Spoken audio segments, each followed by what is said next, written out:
students, this video is for standard 10 English medium Hindi but composite Hindi है 50 marks वाली. And lesson number 2 is खोया हुआ आदमी written by Sushant Supriya. तो ये बहुत ही अच्छा लेसन है, बहुत ही अच्छा एक वर्णनात्मक कहानी है एक खोए हुए आदमी के बारे में, जिसके बारे में सुशांत सुप्रिय जी ने लिखा है. और उन्होंने एक ऐसे आदमी के बारे में बताया है जिसका नाम कोई है ही नहीं, उसका नाम ही खोया हुआ आदमी रखा गया. और उसने जो है एक गांव में सब ऊंच नीच, अमीरी गरीबी, जाति पात सब चीजों को खत्म कर दिया और वहां पे सिर्फ इंसान ही नहीं बल्कि पशु पक्षियों को भी बहुत सारी अच्छी चीजें उन्होंने सिखाई और बहुत ही अच्छा सीख जो है वो इस पाठ में उन्होंने दिया है. तो खोया हुआ आदमी ये बहुत सालों पुराने से गांव की कहानी है जिसमें एक आदमी न जाने कहां से भटकता हुआ उस गांव में पहुंच गया. उसके जो वस्त्र थे वो चीथड़े थे, लिपटे हुए थे, फटे हुए थे. तो उस कारण वहां पे कुत्तों ने उसके ऊपर भौंकना शुरू किया. बेतहाशा भौंक रहे थे कुत्ते. गांव के बच्चे जो पास में खेल रहे थे, जब कुत्तों को उन्होंने भौंकते हुए देखा तो उन बच्चों ने भी पूरी तरह से उन्हें परेशान करना शुरू कर दिया. अचानक ही जो लेखक है सुशांत जी, उन्होंने ऐसा बताया है कि यहाँ पे उस आदमी को इन्होंने देखा और जब उन्होंने इसे देखा कि बच्चे जो है इन पर पत्थर फेंक रहे हैं, तो उस भले आदमी को देखकर इन्हें कुछ अपनापन सा महसूस हुआ. उन्हें उसके चेहरे को, उन्होंने पहले बच्चों को रोका और फिर जब उन्होंने गौर से उस आदमी के चेहरे को देखा तो उन्हें ऐसा भावनात्मक आभास हुआ कि उन्होंने यह कहा कि यह आदमी पागल नहीं हो सकता. और उसके चेहरे पर जो एक बहुत ही अच्छा सा भाव दिखाई दिया, तो गांव के उस आगंतुक भले व्यक्ति ने उस गांव से उस आदमी से उसका नाम पूछा. जो गांव का आदमी था जिससे उस गरीब आदमी को देखा, उसने उस आदमी का नाम पूछा, पर उस भले आदमी ने ये कहा कि उसे अपना नाम याद नहीं है और शायद वह खो गया है. यह सुनकर उस भले आदमी ने जो इस आदमी का नाम रख दिया कि खोया हुआ आदमी. मतलब इसका कोई असल नाम रखा ही नहीं गया, इसका नाम ही खोया हुआ आदमी रख दिया गया. इस खोए हुए आदमी के चेहरे पर जो है वो बहुत ही अच्छा सा भाव स्पष्ट हो रहा था. वो बहुत ही भला मानस लगा और उसे ऐसा महसूस हुआ कि जैसे इस खोए हुए आदमी की स्मृति का लोप हो चुका है. लोप हो जाना यानी गुम जाना, जैसे उसकी याददाश्त चली गई हो और उसके जहन में उसका पूरा नाम पता कुछ भी नहीं था, न उसको अपनी जाति धर्म किसी भी चीज का कोई आभास नहीं था. लेकिन फिर भी वह कुछ परिचित सा लगा.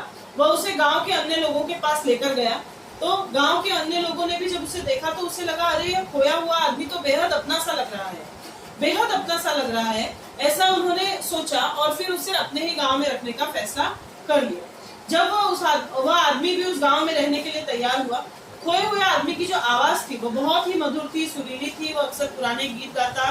गाय भैंसें सभी जो है उसके गीत की स्वर लहरियों से मंत्रमुग्ध होकर ज्यादा दूध देने लगी. मंत्रमुग्ध होना यानी आकर्षित हो जाना. तो ज्यादा दूध देने लगी. बच्चे भी जो है उसकी गीत सुन के उसकी तरफ खींचे चले आने लगे. बड़े बुजुर्ग और युवावस्था के जो लोग थे, खासकर बड़े बुजुर्ग जो लोग थे, वो जब उसके सुंदर गीत सुनते तो उनको अपनी युवावस्था, उनको अपनी जवानी का जो अतीत होता था वो याद आ जाता था.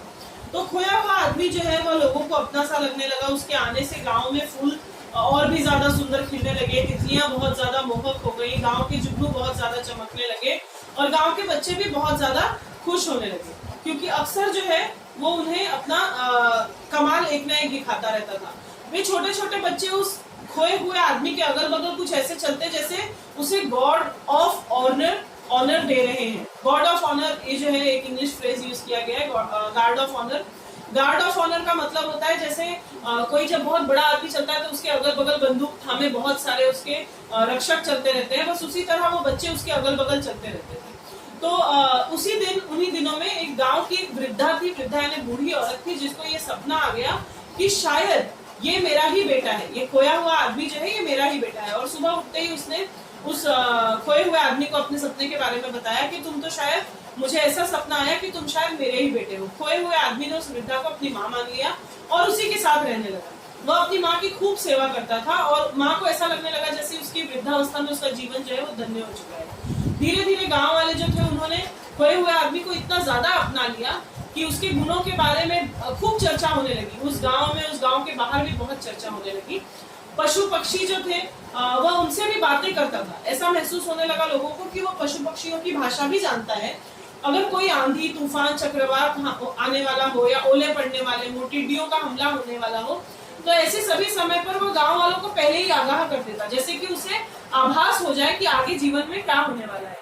तो इस प्रकार की वो भविष्यवाणी करता और गांव पर होने वाले हर हमले को वो पहले ही बता देता, और उसकी इस भविष्यवाणी के कारण गांव वाले जो है वो मुसीबतों से बच गए थे। एक बार जब गांव में सूखे की स्थिति उत्पन्न हो गई तो खोए हुए आदमी ने आकाश की ओर देखकर न जाने कौन सी भाषा में किस देवता की प्रार्थना की। कोई इस बात को समझ नहीं पाया कि उसने आसमान में देखकर किस देवता की प्रार्थना की, लेकिन उसने जो प्रार्थना की उसके कुछ ही समय बाद मूसलाधार बारिश होने लगी। मूसलाधार है ना जोरदार, तो जोरदार वर्षा होने लगी और सूखी प्यासी जो मिट्टी थी वो तृप्त हो गई, यानी कि जो मिट्टी जो सूखा पड़ गया था, जो मिट्टी के पास से नमी चली गई थी, वो मिट्टी गीली गीली हो गई।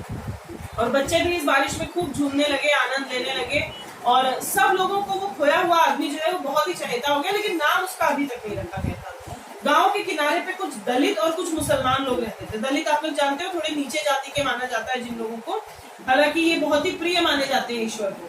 तो ये दलित लोग जो थे, कुछ मुस्लिम लोग थे, गांव के लोग उनसे कुछ खास रिश्ता नहीं रखते थे, लेकिन ये खोए हुए आदमी ने जो है उन लोगों से भी जाके मित्रता कर दी, दैनिक कामों में उनकी मदद करने लगा और उनको अपना अपना कर्तव्य समझाने लगा, उनको अधिकार के बारे में जगाने लगा। धीरे धीरे वे दलित लोग गांव वालों से अपना अधिकार मांगने लगे। फिर खोए हुए आदमी ने गांव के बड़े बूढ़ों को भी समझाना शुरू किया कि ये दलित कोई और नहीं है, हम में से ही कोई लोग। और धीरे धीरे दलितों का शोषण जो है वो समाप्त हो गया, भाईचारा लोगों में बढ़ने लगा। लोग जाति धर्म के नाम पर, हिंदू मुसलमान के नाम पर अब बिल्कुल नहीं अलग अलग थे, सब एक साथ थे, मिलजुल कर वो होली मनाते, मिलजुल कर ईद मनाते, मिलजुल कर दिवाली मनाते। तो इस तरह से गांव में सांप्रदायिकता है, जिसको कम्युनलिज्म बोलते हैं हम, वो और जातिवाद यानी जिसको कास्टिज्म बोलते हैं, ये सारी चीजें धीरे धीरे गांव से खत्म हो गई और गांव में जो खोया हुआ आदमी था उसकी एक बहुत ही महत्वपूर्ण भूमिका यानी एक बहुत ही इम्पोर्टेंट रोल जो है वो उसका होने लगा। तो इस तरह झगड़े टंटे खत्म हो गए, कोई विवाद भी होता तो लोग आपस में लड़ते नहीं थे, बल्कि बैठ के आपस में बातचीत करके उसे सुलझा लेते थे। तो धीरे धीरे गांव में बहुत अच्छा बदलाव आने लगा। उसके आने के बाद स्त्रियां जो थी उनकी दशा जब ठीक, उसने देखी खोए हुए आदमी ने कि स्त्रियों की अवस्था कुछ ठीक नहीं है, और वो उनके अधिकारों के लिए उन लोगों को सजग करने लगा और उनको सिखाया कि आपको अपने अधिकारों के लिए कैसे लड़ना है।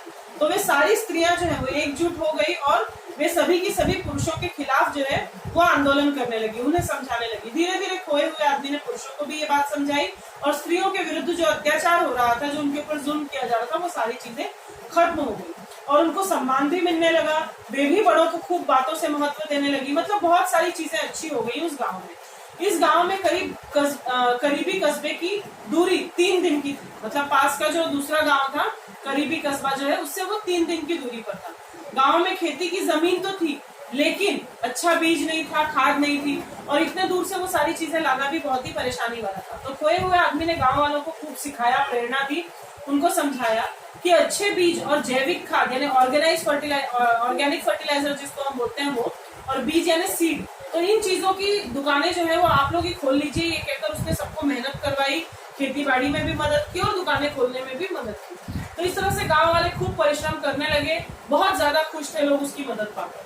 गांव में तालाब में मछलियां आने लगी, गांव के पेड़ों पर फल लगने लगे, फसलें बहुत अच्छी होने लगी, मौसम बहुत अच्छा होने लगा। इन सबका श्रेय, इन सबका क्रेडिट जिसको हम कहते हैं वो खोए हुए आदमी को गांव वाले देने लगे।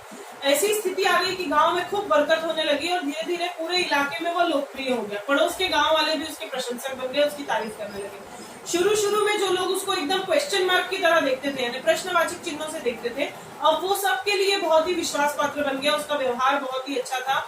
उसके जो आलोचक थे, आलोचक यानी बुराई करने वाले, वो उसके प्रशंसक बन गए यानी तारीफ करने वाले, यानी जो लोग उसकी बुराई करते थे वो उसकी तारीफ करने लगे। और धीरे धीरे लोगों को ऐसा लगने लगा उसमें कोई जादुई शक्ति है और वो हर समस्या का हल ढूंढ लेता है। तो इसी तरह से खोए हुए आदमी ने लेकिन हर बार ये कहा कि उसके पास कोई जादुई शक्ति नहीं है और वह ऐसा कोई भी बहुत आदमी नहीं है, बल्कि उसके कहने का ये था अर्थ कि गांव वालों ने अपनी मेहनत से सफलता प्राप्त की है। वह लोगों से कहता आप सबके पास भी वही शक्तियां हैं, खुद को पहचानो, अपनी ऊर्जा को रचनात्मक और सकारात्मक कामों में लगाओ, जुड़ो और जोड़ो। मतलब वो सबको ये सीख देता रहता था कि सभी को जो है अपने आप को रचनात्मक यानी क्रिएटिव वर्क्स में और पॉजिटिव कामों में लगाना चाहिए, खुद भी जुड़े रहना चाहिए लोगों से और सबको आपस में जोड़े रखना चाहिए। तो इस तरह का विश्वास और उत्साह जो है लोगों में बढ़ने लगा। लेकिन अंत में एक दिन ऐसा आया जब रात में बहुत मौसम खराब हो गया, बहुत बादलों की गड़गड़ाहट हुई, भीषण वर्षा हुई, बहुत ज्यादा बारिश हुई और एकदम आसमान जो है वो बहुत ही ज्यादा कई सूर्यों के चौंधिया देने वाले प्रकाश ने रात में दिन का भ्रम उत्पन्न कर दिया। मतलब इतनी ज्यादा बिजली थी, ऐसा लग रहा था जैसे दिन का मौसम आ गया, सूर्य उग गया। तो ऐसा वज्रपात था, ऐसा बहुत ही भीषण समय था वो, जिसमें बादलों की गड़गड़ाहट, बिजली गिरना, लोग जो है बहुत ही परेशान हो गए और लोग सांसों की धुकधुकी के बीच अपने अपने घरों में दुबके हुए थे। मौसम बहुत खराब था, लेकिन लोगों को जो है एक गंध आ रही थी, गंध यानी स्मेल आ रही थी उनको गंधक की। गंधक यानी जिसे हम सल्फर कहते हैं साइंटिफिक लैंग्वेज में, उसे हिंदी में गंधक कहा जाता है। तो उसकी स्मेल बहुत ही तेज लोगों को आ रही थी। उनको ऐसा लग रहा था कि कहीं कुछ बड़ी चीज हुई है, और गंधक यानी सल्फर की स्मेल उनकी नाक में भर गई थी, उनके घर में वो वातावरण आ गया था। तो बाद में जो है पता चला कि शहर के कारखानों में से गैस रिसाव हो रहा था, यानी गैस की लीकेज हो रही थी और विस्फोटक का दुष्परिणाम था। विस्फोट यानी कोई चीज जब फूटती है, आग लग जाती है कहीं पे, तो वो स्मेल आ रही थी और उसके वजह से ये दुष्परिणाम था। सुबह जब मौसम काफी साफ हो गया तो उन लोगों ने एक चीज देखा कि खोया हुआ आदमी तो उनके पास था ही नहीं, वो कहीं गायब हो गया था। गांव वालों ने उसको बहुत ढूंढा, लेकिन उसका कोई पता नहीं चला। पता नहीं उसे जमीन निकल गई या आसमान खा गया। जमीन निकल जाना या आसमान खा जाना का अर्थ दिया हुआ है गायब हो जाना। तो गांव के बच्चे जो थे वो उसके बिना बेचैन लगने लगे, कुत्तों की आंखों से भी आंसू आ गए, क्योंकि वो सभी को प्रिय हो चुका था। तो दुखी गांव वालों ने जो है उसकी एक मूर्ति बनाई, बहुत ही सुंदर उसकी मूर्ति बनाई और गांव के बीचों बीच स्थापित कर दी।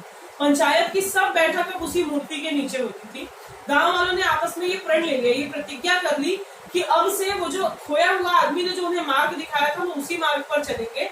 और आज भी यदि उस गांव में जाएंगे तो आपको उस खोए हुए आदमी की वहां स्थापित मूर्ति दिखी जाएगी। लेकिन बहुत ही कमाल की बात ये थी कि खोए हुए आदमी के गायब होने के बाद जब जनगणना अधिकारी आया, जनगणना के काम से, जनगणना यानी पॉपुलेशन जो काउंटिंग होती है ना, सेंसेक्स वाली पॉपुलेशन काउंटिंग, उसके लिए जब जनगणना वाला आदमी आया तो इस गांव में पहुंचा तो किसी को भी ना तो अपनी जाति याद थी ना अपना धर्म याद था।